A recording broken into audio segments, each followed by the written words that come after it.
Since 2011, American Giant has been making everyday clothing with extraordinary effort. Not in far-off factories, but right here in the USA. We obsess over fabrics, fit, and details, because if you're going to wear it every day, it should feel great and last for years. From the cut of a hoodie to the finishing of a seam, nothing is overlooked. Our supply chain is tight-knit and local, which means less crisscrossing the country and more care in every step. The result is durable clothing, t-shirts, hoodies, sweatpants, and denim that become part of your life season after season. This isn't fast fashion, it's clothing made with purpose by people who care as much about how it's made as how it fits. Get 20% off your first order with code STAPLE20 at American-Giant.com. That's 20% off your first order at American-Giant.com with code STAPLE20. The ability for a small business to make a dent in someone's perception of that business really depended on the budget of that organization. Did you have enough to put a TV commercial? How much is a radio spot going to cost? You know, maybe it's a black and white magazine, maybe not a color magazine. Is it a local instead of a national? That kind of thing. And so I think what happened, you know, if we can just fast forward through the birth of the internet and how social media came to be, there is a perception that it's free and you should be able to, you know, get the eyeballs of people. But what happens is when everybody thinks it's free and everybody thinks... That was Jimi Gibson, VP of Brand Communication at Thrive Internet Marketing Agency, TEDx speaker, and a magician. After starting a career in magic as a young kid receiving Merlin's mail-order magic, Jimi was introduced to marketing through an advertising agency. He realized the structure of a magic trick is not unlike a successful marketing message. Sit back and relax as we discuss his journey through magic, marketing, brand storytelling, preparing and presenting a TEDx talk, and how to be a more confident speaker. So welcome to another episode of the Online Marketing Secrets podcast with your host, Lopez. So like and share this, and let's get started. Sit back and relax and get ready for another exclusive episode of the Online Marketing Secrets podcast with Lopez. This episode is sponsored by FindFlightsAndHotels.com. Looking for the perfect summer vacation destination for you and your family? FindFlightsAndHotels.com has got you covered. From tropical beaches to cultural adventures, our brand new travel website is your one-stop shop for booking the unforgettable family vacation you've been dreaming of. Discover amazing deals, top-rated accommodations, and unbeatable flight options, all in one place. Say goodbye to stress and hello to endless fun in the sun. Don't miss out on creating cherished memories with your loved ones this summer. Visit FindFlightsAndHotels.com now and start planning the getaway of a lifetime. I'm originally from Virginia. I'm sitting in Charleston, South Carolina right now on the coast with some lovely humidity and heat and palm trees. Oh, nice. Hey, you know, I'm from Georgetown, South Carolina. Oh my gracious, right up the road. Yeah, born and raised. Very cool. I moved to Charlotte like 3 years ago. Okay. Yeah. I've kind of taken the southern tour. My wife and I were married about 20 years ago, and she moved to Virginia. And then, I mean, it's not a huge snow area, but we got tired of the cold weather. So then we moved to Savannah and then decided Charleston might be another place to check out. So yeah, we've been enjoying it. Yeah, cool, man. You know, so I read somewhere that you used to be a magician back in the day. How'd you get into that? Rumors. No, I was digging through some boxes a couple of years ago. I can't believe it. I found this little membership card to Merlin's Mail Order Magic Club. And I looked at the date and I went, wow, I was 4 years old. And so I guess my parents probably signed me up, and I got these little magic tricks. And then somebody gave me a magic kit for my birthday when I was 6. And then in middle school, I went to the local print shop and got some business cards printed up and was doing magic shows for my friends' birthday parties, and their parents would pay me. And I thought, wow, this is kind of cool.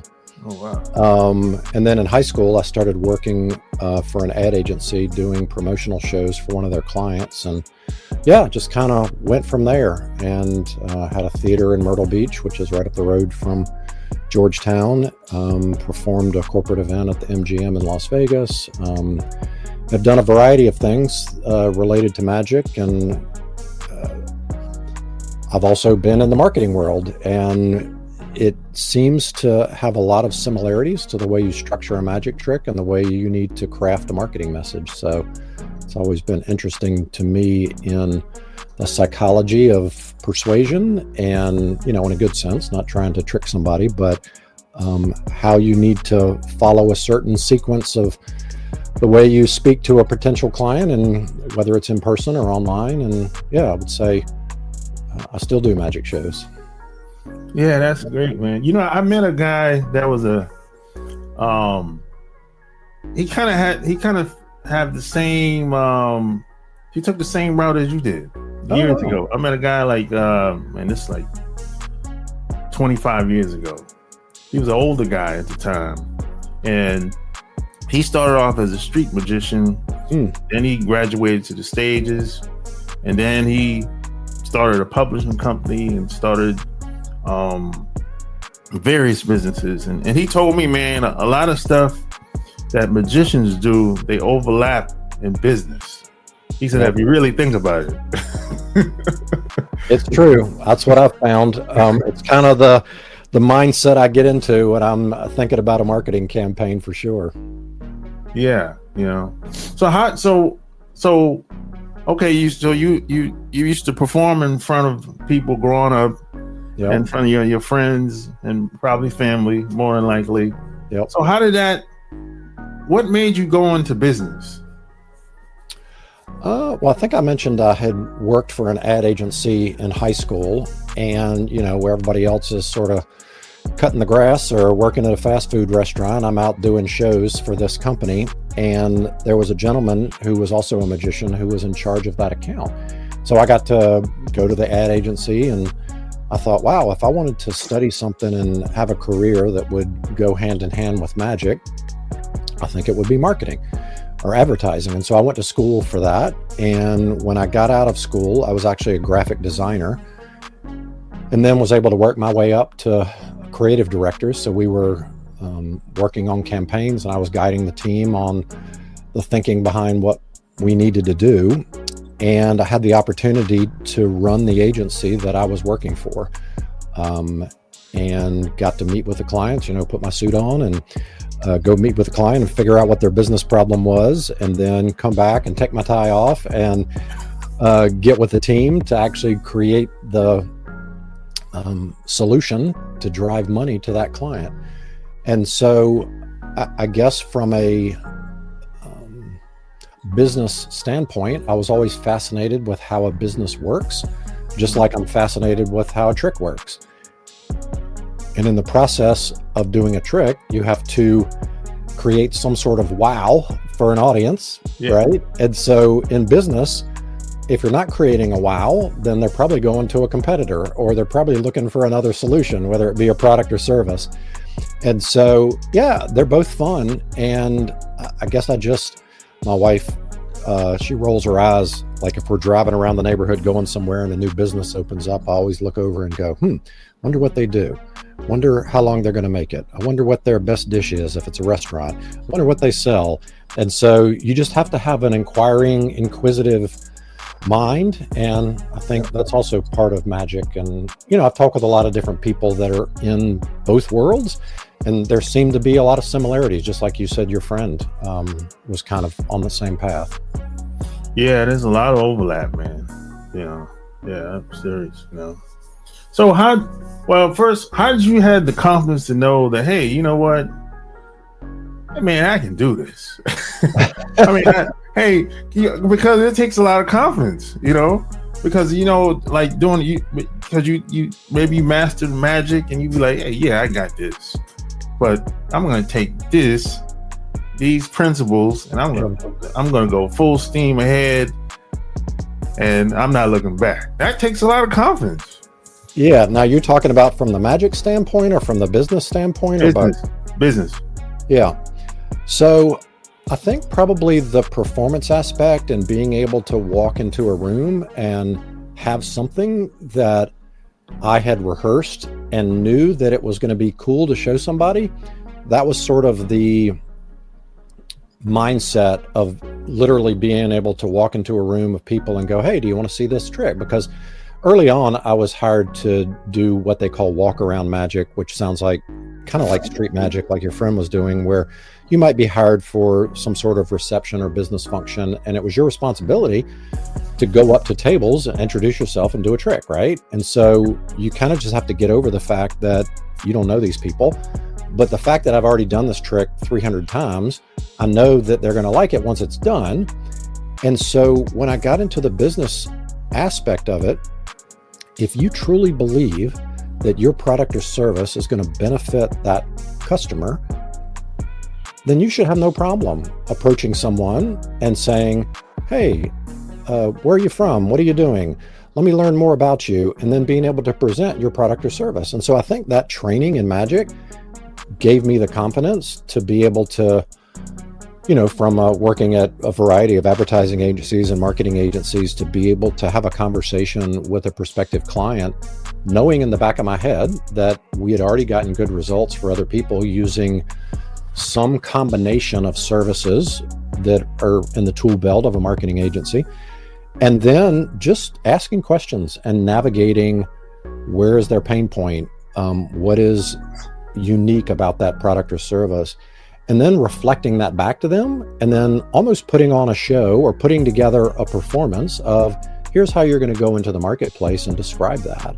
So I would say, just as a quick answer, that's probably where that comes from. And then when you have success in doing that, what's that breed? Excitement. You're like, wow, that was fun. Let me do that again. Let me do that again. Let me do that again. And yeah. Yeah, that makes sense. That makes sense. So that's what made you, well, first, before I move on, how long did you work for the agency before you decided to start your own agency? Yeah. So So those promotional shows that I did went on for 16 years, all the way through high school, through college, out of college while I was working. I worked at a number of agencies and sort of learned the trade. There was a time where I was doing everything myself with my own agency. And if you've ever been a solopreneur or worn many hats, that can be very tiring, because what do? You have to go out, you have to get the business. You have to then come back and do all the work associated with delivering on that. And then that becomes a cycle. And so actually right now I'm with a rather large agency, Thrive Agency, and I get the best of both worlds, because we still get to solve problems, but there's a team of 175 people that get to share that load and feel like we can impact even more people. So I've kind of been full circle, where I was with an agency, I went out on my own, I was a professional magician, and had the ability to run that business as a profit generating business. Run a marketing related business as well, and then be able to see the value in being part of a larger organization that honestly, we're not here to operate on our own. We have to have colleagues that can prop up what you might not be good at, or give you a second view on a problem or a situation that you're trying to accomplish. So yeah, I would say it's been a full breadth of experience across all those spectrums. Yeah, that's great, man. You have a unique background, versus a lot of people that I meet. Because most people that if they work at an agency, they usually went to college, majored in marketing or communication. Right. And as soon as they got out of college, they maybe did an intern during college or after college, and then they'll get the job. That's usually the common route. Right. Yeah, but you have a very unique, in my opinion, really you have an advantage because you understand human nature. You understand what would get someone's attention. You understand customer service. Then we have a very unique perspective. But now here's the thing. One thing I noticed about the magician that I met years ago, a lot of people that they would use his background actually against him, because they would say, well, you ain't educated, you ain't got no you got no 4-year degree, Right. They might say, well, yeah, you had a lot of success, and everything, but how do I know what you know is going to work for us? How do you respond to situations like that? Yeah, I would say there has been many times in history where people are asking for credentials, but what business owners are asking for now is results. Yeah. And, that's why testimonials and online reviews are vital for any kind of business, because nobody wants to be the first one to try out this thing that you think is going to work, right? Yeah. And so when you can demonstrate expertise, I don't think it matters much about your background. And so if you're able to address the particular problem, and it doesn't have to be within the same industry, right? And so if you've worked with a dentist and you're talking to a lawyer, there are certain agencies and marketing folks that specialize in, working with dentists or working with lawyers. We don't specialize in any particular industry because we believe there are basic principles that can be applied to any industry. And we have plenty of proof that shows that that's the case. And so when people come to us, they don't ask for the resumes of all the people. What they're asking for is, how do I know you're going to be able to do the work that you say that you're going to be able to do? And so I think that holds true for whether you have 100 people in your business or one person in your business. And being able to speak to that with confidence can get you through and navigate a lot of those things if the educational background or the training or the letters behind your name are not there. So yeah, exactly. That's and the thing I always keep in mind that everybody's not for everybody. Oh, of course. That's just reality. That's so what one person thinks, the next person might think something completely different. Yeah, and you bring up a good point. The more true you can be to yourself and what you can do and how you do it, you're going to attract the folks that you want to work with, right? So if you're very outgoing and you've attracted someone who's very quiet, that person may frustrate you. And so you may, if you're not authentic and you're not letting people know exactly who you are through that sales process, you may end up with a bunch of clients that you grumble and groan on a Monday morning because you don't want to work with them. So yeah, you bring up a great point. Yeah. So I guess in a perfect world, who would be your ideal client? Yeah, I would say we love working with companies that are in growth mindset. I think there's an energy around a business that is always pushing to the next, height.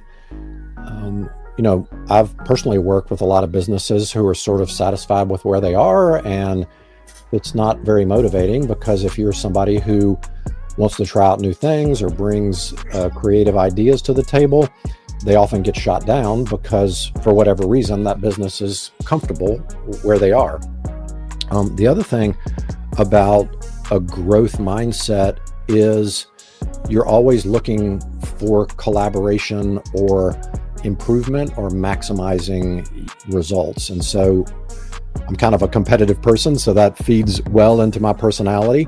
And then I think if a business, and we work with a lot of just mom and pop businesses, right? They might be 1 or 2 people and they've been in an area for a long time. We love being able to help those people.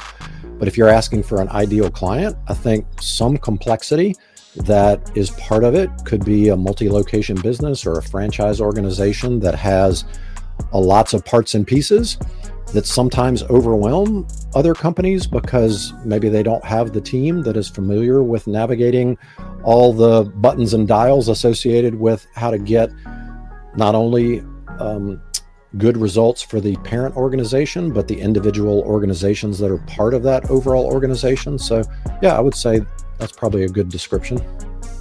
That's pretty good. Yeah. So you've been around long enough to when it was no social media, right?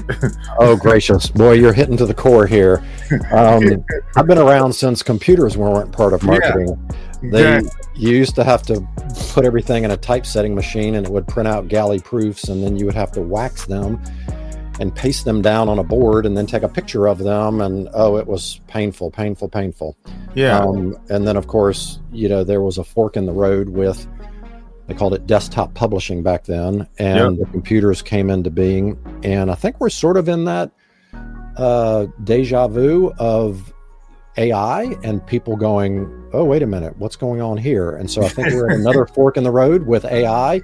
It's interesting to still be around during this second fork in the road. So yeah. So how do you think the internet and social media, how do you think it has affected business just in general? How people get clients, how people generate more revenue, and how you think it's and that's always pros and cons, but compared to when you first started, it's completely different. Oh yeah. It used to be 3 networks: radio, newspaper, magazines, some direct mail, and the ability for a small business to make a dent in someone's perception of that business really depended on the budget of that organization. Did you have enough to put a TV commercial? How much is a radio spot going to cost? Maybe it's a black and white magazine, maybe not a color magazine. Is it a local instead of a national? That kind of thing.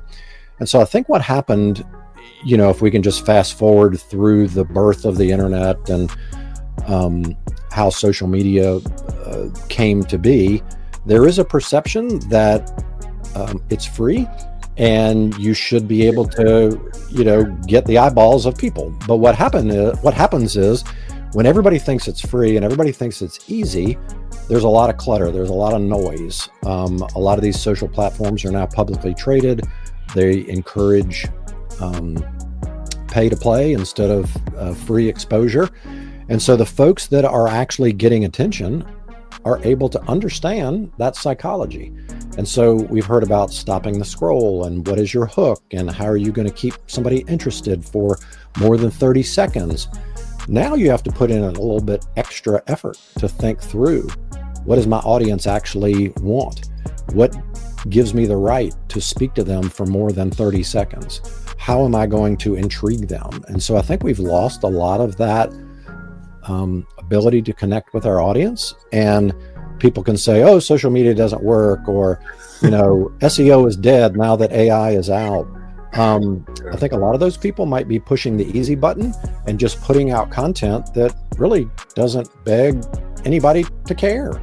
Like, who wants to read all of this stuff that really doesn't mean anything? And so I think when you have a point of view and you are clear on that and you know exactly who can benefit from your product or service, you shouldn't be afraid to communicate that. And those are the brands that are getting attention. So I would say it's done a better job to allow people access to audiences they may have never had. But with that comes more responsibility to be thoughtful about that power that you have. Yeah. I always say the internet has pros and cons, but it's also a blessing for people that are willing to go about it the right way and not abuse it. Absolutely. Yeah, exactly. So if people wanted to get in touch with you and follow you online, where would they go to? Yeah, so I'm pretty active on LinkedIn. I made a promise that I'd produce a video every day, Monday through Friday this year. So I just give tips and various things. So connect with me on LinkedIn, send me a DM, let me know that you heard the show, and happy to chat about anything. And then thriveagency.com is the agency. We've got a lot of resources on there. We've been around for 20 years. And if anybody wants to chat about any kind of marketing needs or need a second opinion about something, happy to talk with you there. So there you have it. Like, share this episode. All links will be found in the show notes. Until next time, we're out. Peace.